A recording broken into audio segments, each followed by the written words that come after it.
Zoe Saldaña made history in March 2025 when she won the Best Supporting Actress Oscar for her role as Rita Castro in Emilia Paris. This made her the first American of Dominican origin to receive an Academy Award, a fact she proudly highlighted in her acceptance speech.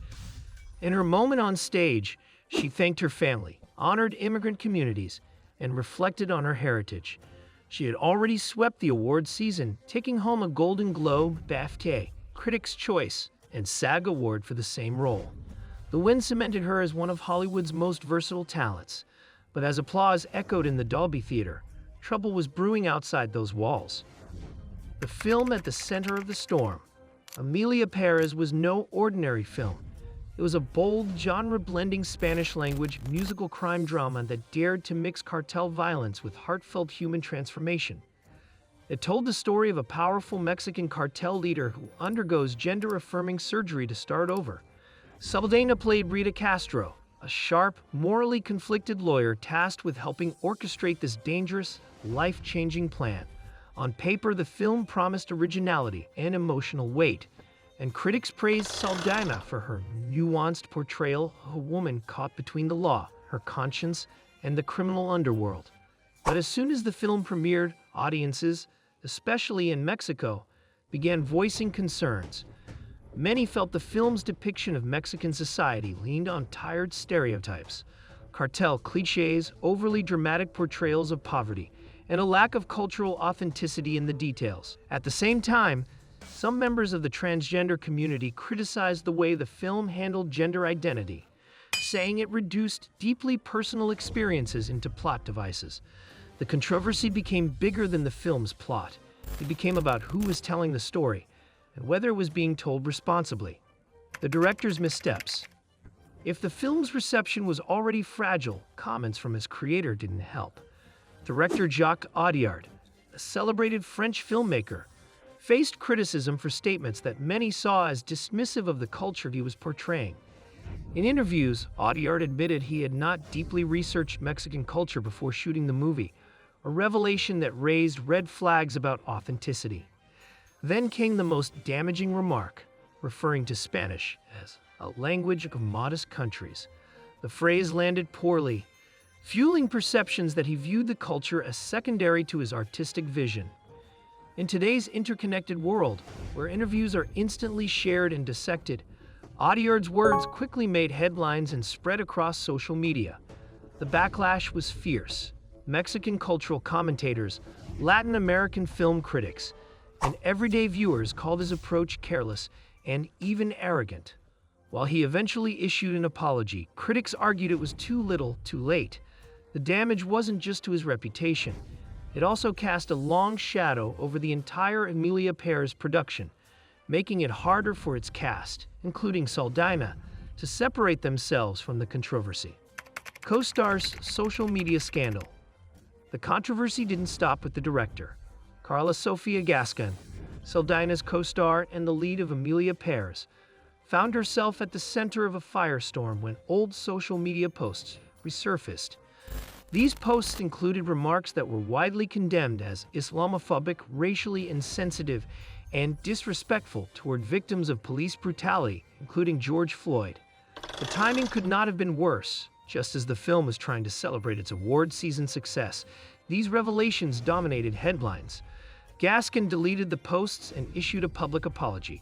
But the internet never forgets, and screenshots kept circulating. For many, her past comments added another layer of discomfort to a project already under scrutiny for cultural insensitivity. The result was a perfect storm, a celebrated yet controversial film, a director accused of dismissiveness, and a lead actor embroiled in a scandal, all of which made Saldaña's position as the film's most prominent award winner increasingly complicated. The backlash reaches the Oscars. By the time Oscar night arrived, the tension around Emilia Paris was unavoidable. The glamour of the red carpet couldn't fully mask the debates playing out online and in the press. After Saldaña's win, she stepped backstage to face the media, a standard tradition for every Oscar recipient. But what awaited her wasn't just a string of congratulatory questions. In the middle of the press conference, a Mexican journalist spoke up, saying plainly, "This movie is hurtful for us Mexicans. The room fell into a momentary hush. It was a rare sight, an Oscar winner still holding her trophy, being confronted not with praise, but with an accusation of cultural harm. Cameras captured every second, and within hours, the clip was being replayed on news broadcasts and dissected in social media threads. For Saldaña, this was a defining moment. How she responded could shape public perception of her for years to come. The reaction to the apology. Almost immediately, social media split into camps. Supporters applauded her willingness to respond on the spot and to address the question without deflection. They argued that her openness to dialogue showed humility and respect. Critics, however, were far less impressed. Many labeled it a non-apology, pointing out that her wording, "sorry you feel that way," seemed to place the responsibility for offense on the audience rather than on the filmmakers.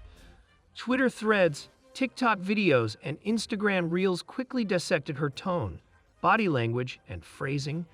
In the court of public opinion, reactions were mixed and the debate raged on for days. This divided reception underscored how complex it is for public figures to navigate apologies in the modern media landscape, where every word is parsed and sincerity is often in the eye of the beholder. The physical and emotional toll. In the weeks after the Oscars, Saldaña opened up about the toll the season had taken on her. She revealed that after the ceremony, she collapsed backstage from exhaustion. The combination of an adrenaline crash, a lingering cold, and the emotional weight of the night left her physically drained. She even lost her voice for several days, forcing her to step back from interviews and appearances.